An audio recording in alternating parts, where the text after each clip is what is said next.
خلونا نرحب بمصطفى دروش وعلي السعيدي، اعضاء في فرقه اشنونه للسينما والمسرح. الله بالخير. الله بالخير. شلونكم؟ الحمد لله. شلون الصحه؟ دياله شلونها؟ زين. بأس بالنصر. زينين؟ نص ونص. فرقه اشنونه زين؟ الحمد لله والشكر. شنو فرقتكم؟ عرفونا عليها. تأسسنا عبارة عن مجموعة شباب. بدينا باتجاه الفن. أول ما دخلنا كنا بدايتنا من الكلية مالتنا.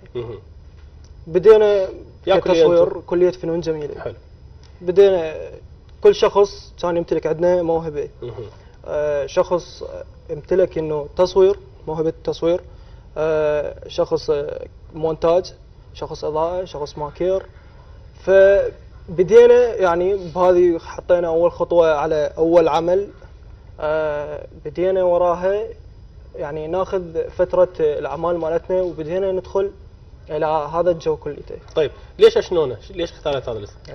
اسم شنونه منطقة في منطقة ديالى، منطقة أثرية اسمها منطقة شنونه، تدل على حضارة محافظة ديالى، اسم شنونه، بوابة شنونه. فهذا الاسم اجى يعني حتى يكون دليل هو على المحافظة اللي انتم انطلقتوا من عندها. شنو الاعمال اللي قمتوا بها؟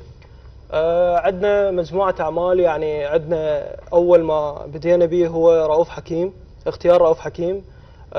عندنا نمبر 8، عندنا هسه بالجديد طالعين بمورفين، وعندنا شارع 156، واعمال هي موجوده كثيره. شاركتوا بمهرجان، بمعرض، بورش ممكن تفيدكم انتم كفريق؟ شاركنا عندنا صار مهرجان بدياله. كان خاص بالسينما. اشتركنا احنا الفريق مالتنا بالمهرجان، والحمد لله والشكر يعني حصلنا جائزة أفضل فيلم، أخذنا المركز الأول.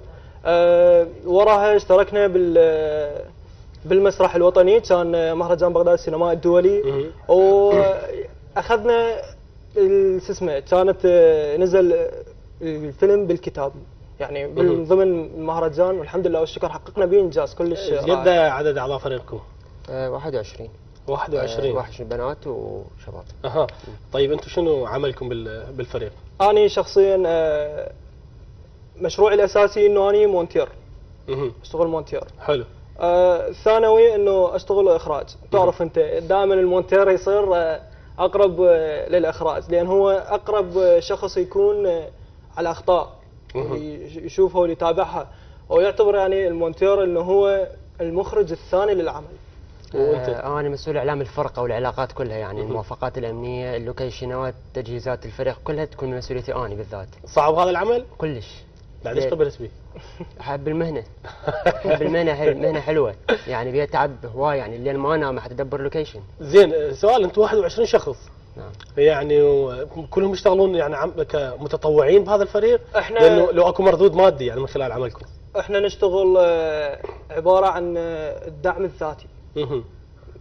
لحد الآن ما لقينا اللي فد شيء يتوفر انه نشتغل بالجهود الذاتيه. يعني تخيل استاذ انه احنا بيناتنا نجمع، عندنا كمثل عمل نجمع ابسط ما يكون كل شخص اللي عنده لحد ما انه احنا يعني نخرج فد عمل قوي. طيب انت المسؤول، انت اسست الفريق؟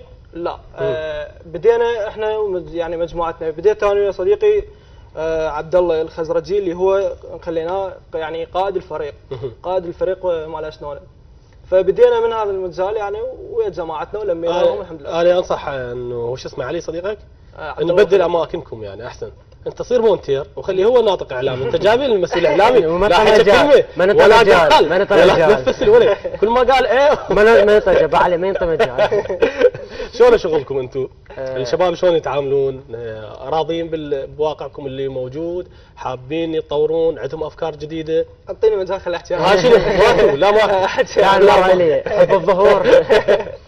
بدياله الشباب يحبون يشتغلون شلون يعني، بالذات الافلام الاكشن يعني. حلو. اكثر افلامنا كلها اكشن. كلها اكشن احنا يعني، حتى يقولون ليش مشتغل رومانسي، احنا كلها لان هذا الواقع مال العراق ودياله بالذات كله اكشن. فاشتغلنا اكثر شيء. يجون الشباب ينضمون لشنونه يعني. هسه قبل يوم انضمينا 3 اعضاء.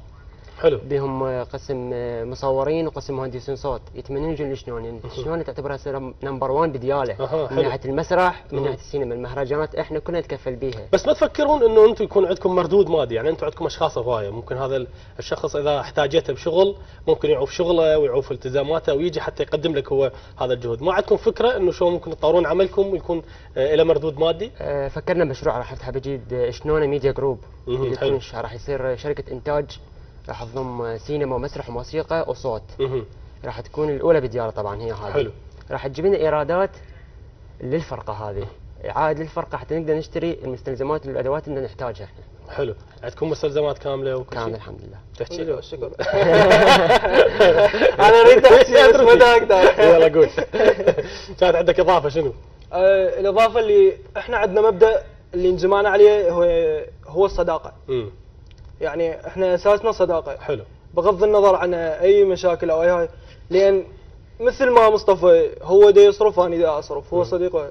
حب المهنه هو اللي خلانا ننجمع على هذا الشيء.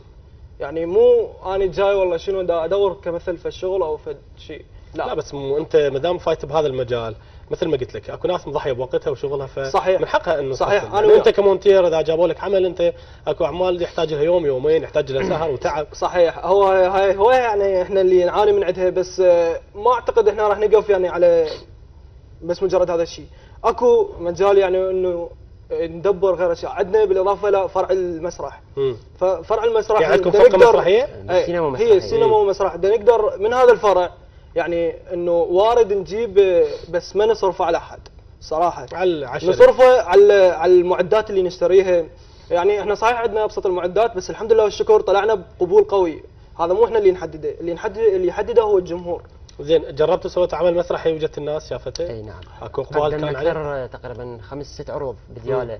اخر مهرجان كان نادي المسبح، حضورات كانت تقريبا 3000 شخص. حلو. عرضنا به مسرحيتين بوقتها، اثنتين كوميديه.